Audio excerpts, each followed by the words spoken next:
네, 시선집중 3부의 문을 열겠습니다. 오늘 3부에서는 바로 이분을 전화로 만나볼 텐데요. 어제 대선 출마를 공식 선언한 최재형 전 감사원장 전화로 만나보겠습니다. 나와 계시죠? 네, 안녕하십니까. 네, 안녕하세요. 국민의힘 대선 예비 후보 최재형입니다. 네, 지금부터 그냥 호칭은 후보로 하겠습니다. 네, 네. 출마 선언문을 직접 쓰셨다고 들었어요. 어떻게 어제 국민에게 전하고 싶은 메시지는 잘 전달이 됐다고 그렇게 자평하십니까? 네, 제 생각이 어느 정도는 전달이 됐다고 생각합니다. 그래요. 기자회견은 어떠셨습니까? 기자회견은 질문을 너무 많이 하시고 자세한 부분을 너무 많이 물으셔서 네.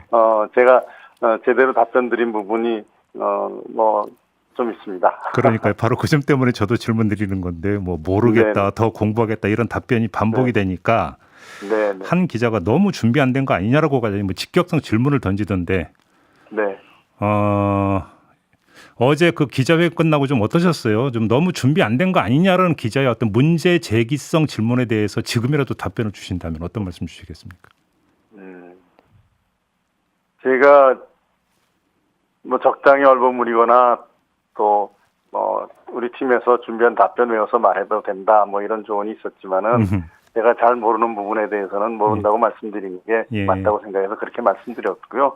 또 오늘같이 이렇게 복잡한 전문화된 사회에서 대통령이 된다고 해서 모든 걸 다 알 수 없는 거 아닙니까? 각 분야에 정말 실력 있는 전문가를 써서 그분들과 함께 일하면은 또 그 부분은 얼마든지 보충할 수 있고 또 그래야 된다고 생각합니다. 그러면 캠프에서 예상 질문에 대한 답변서도 이미 준비가 되어 있었는데 그렇게 답변하셨던 거예요?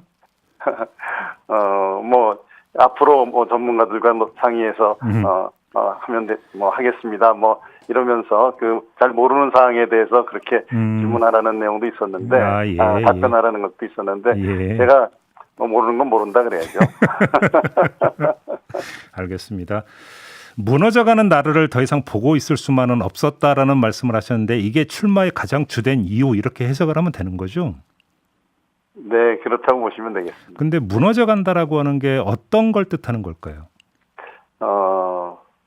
헌법적 가치가 훼손되고 또 법치주의가 무너지고 또 국가의 어떤 그 미래에 대한 그러한 준비가 너무 안 된 상태에서 국정을 운영하는 이런 것들을 포함해서 말씀드렸습니다. 그러면 이제 헌법적 가치를 말씀하시니까 관련 질문이 몇 가지가 좀 나올 것 같은데요. 먼저 이전부터 여쭤볼게요. 후보님께서 감사원장직을 중도 사퇴하고 정치에 입문하신 걸 두고 어제 민주당에서 어떤 논평이 나왔냐면 헌법에 명시된 공직자의 의무와 법도를 내팽개친 정치 이직이다. 이런 평가를 했는데 어떤 말씀 주시겠습니까? 네, 헌법에 주어진 의무를 내팽개쳤다는 말씀은 제가 임기 도중에 나왔다 이런 부분하고 그렇죠. 또 정치적 중립성을 또 훼손한 거 아니냐 이런 말씀이실 것 같은데요. 네네. 감사원장의 임기는 4년으로 되어 있습니다. 그 임기를 보장한 이유는 감사원장이 독립적으로 일할 수 있도록 보장해 주는 것이지 감사원장이 꼭 4년을 다 채워라. 그것의 주 의미는 아니라고 생각합니다. 그리고 정치적 중립성이라는 부분에 대해서는 감사원의 기능이 원래 정부의 잘못을 지적하는 그런 부분들이 있습니다. 그런데 감사원이 정치적 중립성을 지켰는지 여부는 그 감사 결과가 법과 원칙에 따라서 정당했느냐 이걸 보고 판단해야지 정부의 잘못을 지적했다. 그래서 그것이 정치적 중립성을 위반했다라고 한다면 정권의 잘못을 눈 감아주면 그건 정치의 중립성을 지켰다, 정치적 중립성을 지켰다 이렇게 볼 수는 없는 거 아니겠습니까? 근데 바로 그 지점에서 후보님, 예를 들어서 이제 그 월성원전 관련 감사 이런 부분에 있어서 이제 워낙 보도가 많이 됐으니까, 그러면 차라리 그때 직을 던졌으면 이해를 하겠는데, 그리고 나서 몇 달이 지난 다음에 사퇴를 했다라고 하는 것은 사실은 또 다른 차원 아니냐 이런 지적도 따라붙었잖아요. 그건 어떤 말씀 주시겠어요? 월성 1호기 감사는 작년 10월에 있었던 거고요. 그 당시에 제가 월성 1호기 감사 결과를 내고서 그것 때문에 사퇴할 이유는 없었죠. 아, 그런 거. 왜냐하면 이제 정책 중립성을 지켜야 되는데 오히려 권력의 개입 때문에 문제였다라는 어떤 문제의식을 갖고 계시기 때문에 그게 직접적인 네. 계기가 됐던 사건을 지금 예를 들어서 그 질문드렸던 거거든요. 제가 월성 1호기 그 사건을 감사하고 나서는 어제 제 출마 선언문에서도 제가 말씀드렸습니다만, 네. 그러나 저는 감사원의 해야 될 일, 주어진 의무를 다하는 것이 나라를 사랑하는 일이 아니라 나라를 사랑하는 길이다 이렇게 생각을 했습니다. 그러나 그 전부터 있었던 모든 과정, 여러 가지 과정이 다 종합된 거겠지만, 그 이후에 국정이 운영되는 여러 가지 상황을 보고, 이 나라가 계속 이렇게 갔다가는 참, 위험해지겠다. 이 나라의 장래가 위험하겠다. 그러는 생각을 하게 됐고, 그런 과정에서 제가 고민을 하다가 정치를 하는 것이 이 나라를 바로잡는 길이다라는 판단을 했던 겁니다. 지금 그 후보님께서 감사원장직을 사퇴하신 직후에 그 문재인 대통령은 바람직하지 않은 선례다 이런 표현을 했는데 이거에 대한 말씀도 조금 전에 하셨던 말씀으로 가름하면 되겠습니까? 예, 뭐 그렇게 생각하셔도 되겠습니다. 아, 그래요. 헌법적 가치 관련해서 하나만 질문 더 드려볼게요. 어제 기자들과의 질의응답 과정에서 네. 한 기자가 헌법 가치를 가장 잘 지킨 사람이 누구냐라는 질문에 대해서 이승만 대통령을 꼽았습니다. 후보님께서 어떤 차원에서 이승만 대통령을 꼽았던 걸까요? 네, 이승만 대통령께서는 여러 가지 공과가 있으신 분이지만 예. 그래도 우리나라가 참 그 해방 이후에 혼란된 그런 상황에서 자유민주주의의 기초한 헌법을 제정해서 이 나라의 처음 나가야 할 방향을 정해 주셨다라는 의미에서 제가 그래도 이 나라의 현재에 있어서 가장 큰 기여를 하신 분이라고 한다면은 첫 방향을 제대로 잡아주신 대통령이 아닌가 이런 의미에서 그렇게 말씀을 드렸습니다. 그런데 그 이승만 대통령이 그 본인이 주도해서 잡았던 방향을 사실은 훼손한 주인공도 이승만 대통령 아닌가요? 예를 들어서 부정선거가 자행이 됐고 이에 항거하기 위해서 4.19 민주혁명이 발생을 했고 그 결과로 본인이 하야까지 했다면 헌법 가치를 가장 잘 지킨 대통령이라고 평가할 수 있을까요? 저는 그 우리나라의 그 첫 기초, 첫 기초를 출발점을 제대로 방향을 잡으셨다. 그 다른 방향을 갔던 북한의 현실을 보면은 명백히 대비되는 것 아니겠습니까? 우리가 그때 어느 방향으로 갈 것인가? 그것이 가장 우리나라의 현재에 있어서 가장 중요한 순간이었다. 이렇게 생각을 해서 그런 말씀을 드린 겁니다. 알겠습니다. 물론 제가 공과가 있다는 말씀을 분명히 했죠. 네. 후보님께서 이제 본인에 대해서 통합을 가장 잘 이룰 수 있는 후보 이렇게 이제 자평을 하셨는데요. 그런데 또 한편으로는 문재인 정부를 아주 강도 높게 비판을 해 오셨고 어제도 이제 그런 말씀을 많이 주셨는데 자, 그럼 그런 기조에서 그러니까 통합을 이루어야 되는 대상의 국민의 절반은 또 문재인 대통령을 지지하고 있는 국민들 아니겠습니까? 어떻게 통합을 이룰 수 있을까요? 예, 국민의 통합이라는 것은 국민들이 같이 바라볼 수 있는 미래의 비전을 제시하고 그 길로 함께 가는 것인데요. 제가 앞으로 그 정치를 하는 과정에서 국민 여러분들이 공감할 수 있는 그런 방향을 제시하고 또 설득하면서 이렇게 나가도록 노력하겠습니다. 알겠습니다. 후보님께서 최재형 다움을 참 많이 강조하셨는데 여기서 좀 설명 말씀 부탁드릴게요. 최재형 다움이라고 하는 건 뭘까요? 네, 올바름, 정직함, 그다음에 공감, 그다음에 뭐 결단력 이런 것들 모두 포함한 것이 아닌가 이런 생각을 합니다. 그런데 지금 후보님께서 말씀하신 것은 굳이 분류하자면 어떤 태도의 영역에 들어가는 거고 국정을 수행하는 능력의 문제는 아닌 것 같은데 혹시 능력과 관련해서 어필할 부분이 있으실까요? 네, 국정 수행 능력에 관해서는 앞으로 계속 제가 더 노력하면서 채워야 될 부분이 있고요. 그다음에 더 중요한 거는 제가 만약 대통령이 되더라도 모든 것을 다 제가 알아서 그렇게 끌고 갈 수는 없는 거 아니겠습니까? 정말 실력 있는 그리고 능력 있는 분들을 적재적소에 배치해서 그분들과 함께 일하면은 그런 부분들은 얼마든지 보충될 수 있을 거다 이런 생각을 합니다. 알겠습니다. 오늘 인터뷰가 워낙 제한되어 있는 시간이기 때문에 후보님의 지금 정책에 대해서 질문을 여쭙는 건 극히 제한될 수밖에 없을 것 같은데요. 그럼에도 불구하고 한두 가지는 좀 여쭤봐야 될 것 같습니다. 일단 부동산 대책과 관련해서 문재인 정부가 한 것과 반대로만 하면 풀 수 있다라는 취지의 말씀을 해주셨는데 어떤 말씀이세요, 이 말씀은? 일단은 현 정부가 부동산 정책을 할 땐 공급면에 있어서도 민간 주도보다는 관주도 형식을 취했다는 것, 네. 그리고 시장의 원리에 맡기지 않고 정부가 너무 과도하게 개입했다는 것, 뭐 이런 부분을 말씀드렸고요. 네. 그다음에 과세와 관련돼서도 예. 계속 중과를 하면서 결국은 팔지도 못하게 하는 그런 것 때문에 수요 공급에 굉장히 문제가 생겼다.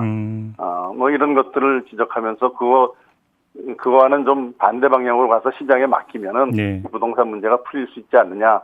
그런 생각을 가지고 말씀을 드렸던 이제 겁니다. 큰 틀에서 본다면 정부가 개입하는 것을 최소화하고 시장 자율에 맡게 된다 이런 말씀이신 거죠? 네, 그게 맞다고 생각합니다. 근데 예를 들어서 이제 시장 자율에 맡겼을 때 여러 가지 부작용이 발생하고 네. 이번 정부에서 나타났던 부작용 중에 하나가 이제 갭 투자 들어보셨죠, 후보님? 네. 이 갭 투자가 너무나 만연하면서 오히려 집값을 끌어올리는 역효과가 발생했고 그래서 정부가 개입할 수밖에 없었다라고 하는 상황이 있었는데 그럼 만약에 이런 네. 상황을 예를 들어서 한다면 이때도 그럼 시장에 놔둬야 되는 겁니까? 뭐 필요할 때는 개입해야 되겠지만 기본적으로 정부가 모든 것을 다 이렇게 통제할 수 있다는 그러한 태도를 가지고서 부동산 시장을 바라보는 것은 바람직하지 않다라는 것이죠. 그래요. 중대재해처벌법 관련해서 좀 과도한 규제라는 취지의 말씀을 주셨는데요. 네. 자, 이렇게 되면은 그 세계 거의 1위를 기록하고 있는 산업재해는 도대체 어떻게 하란 말이냐? 그다음에 노동자들의 그 안전은 어떻게 하는 말이냐? 이런 그 반론이 나올 수가 있는데 어떤 말씀 주시겠습니까? 네, 중대재해법에서 제가 문제를 제기했던 거는 네.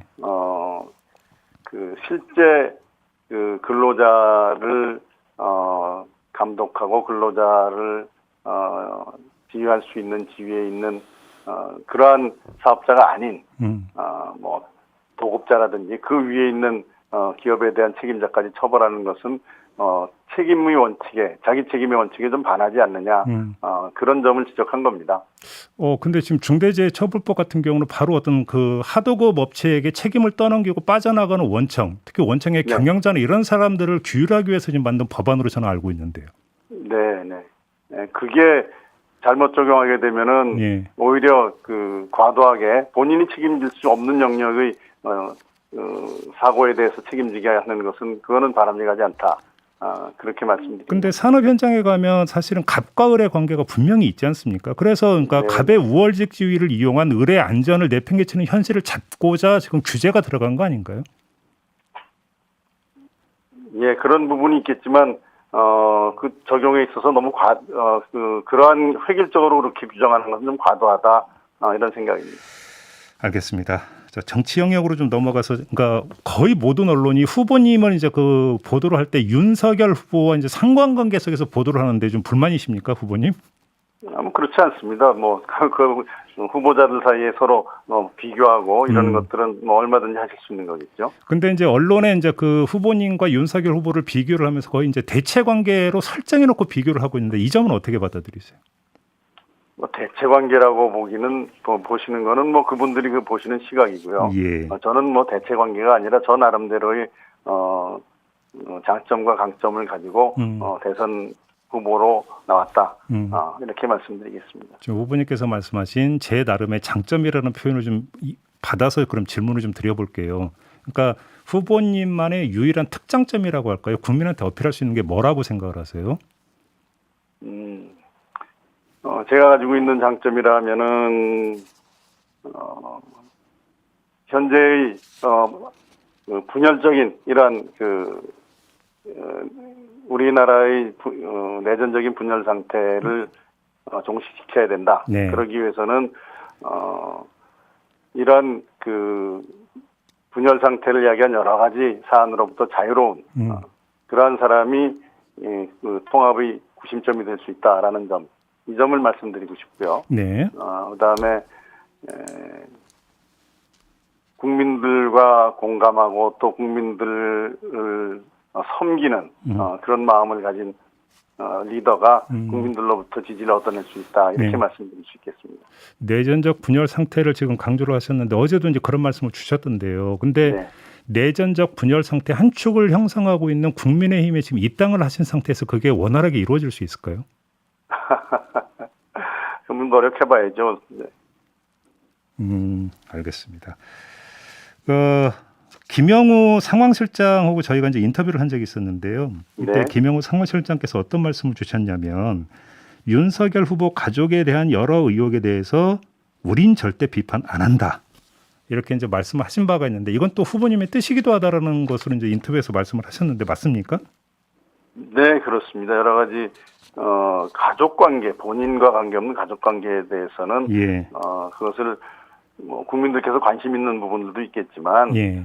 일단 공직 후보로 나선 본인에 대한 검증은 그건 철저히 해야 되겠고 그다음에 본인이 아닌 또 본인과 관련 없는 그러니까 가족들의 어떤 사생활이나 네. 이런 문제들을 가지고 문제 삼는 것은 그거는 뭐 저로서는 하지 않겠다. 국민들이 어떻게 보시는 것은 그건 별개의 문제고요. 저로서는 네. 그런 문제를 가지고